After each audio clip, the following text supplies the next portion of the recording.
Hi అండి, అందరికీ నమస్కారం. Welcome back to my channel. ఇప్పుడు ఏంటంటే వార్త, కేసీఆర్కి ఘోర ప్రమాదం అండి. తీవ్ర దుఃఖంలో కేటీఆర్. పూర్తి వివరాలు వీడియోతో తెలుసుకుందాము. వీడియోని ఎక్కడ స్కిప్ చేయకుండా ఎండ్ వరకు చూడండి. అప్పుడు పూర్తి ఇన్ఫర్మేషన్ అర్థమవుతుంది. అలాగే వీడియోలోకి వెళ్ళే ముందు వీడియోకి ఒక లైక్ కొట్టండి. జగిత్యాల ఎమ్మెల్యే ఎం సంజయ్ కుమార్ బీఆర్ఎస్కు షాక్ ఇచ్చారు. ఆయన బీఆర్ఎస్ పార్టీని వీడి ఆదివారం రాత్రి కాంగ్రెస్లో చేరారు. హైదరాబాద్లోని జూబ్లీ హిల్స్లో గల సీఎం రేవంత్ రెడ్డి నివాసంలో కాంగ్రెస్ కండువా పుచ్చుకున్నారు, తీర్థం పుచ్చుకున్నారు.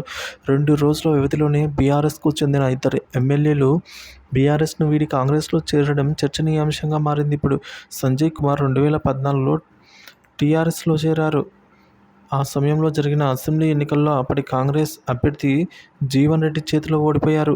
తిరిగి 2018లో మరోసారి టీఆర్ఎస్ నుంచి అయితే పోటీ చేసి అదే జీవన్ రెడ్డిపై విజయం సాధించారు. తిరిగి 2023లో జరిగిన ఎన్నికల్లో జీవన్ రెడ్డిపైనే మరోసారి గెలుపొందారు. అయితే రాష్ట్రంలో కాంగ్రెస్ అధికారంలోకి రావడంతో కొంత నిరుత్సాహంతో ఉన్నట్లు సమాచారం. జాగృత అధ్యక్షురాలైన కవిత నమ్మిన బంటుగా ఉన్న సంజయ్, ఆమె అరెస్ట్ అయినప్పటి నుంచి పార్టీ కార్యకర్తలు కొంత దూరంగానే ఉంటూ ఉన్నారు ఆయన.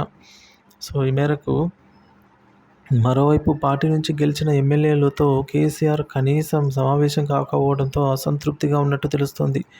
కొద్ది రోజులుగా తర్జన భర్జనలో ఉన్న ఆయన కాంగ్రెస్లో చేరారు. అయితే సంజయ్ కాంగ్రెస్లో చేరుతున్నట్టు పార్టీలో సీనియర్లు ఎమ్మెల్సీ జీవన్ రెడ్డికి కూడా తెలియదని స్థానికంగా గుసగుసలు వినిపిస్తున్నాయి.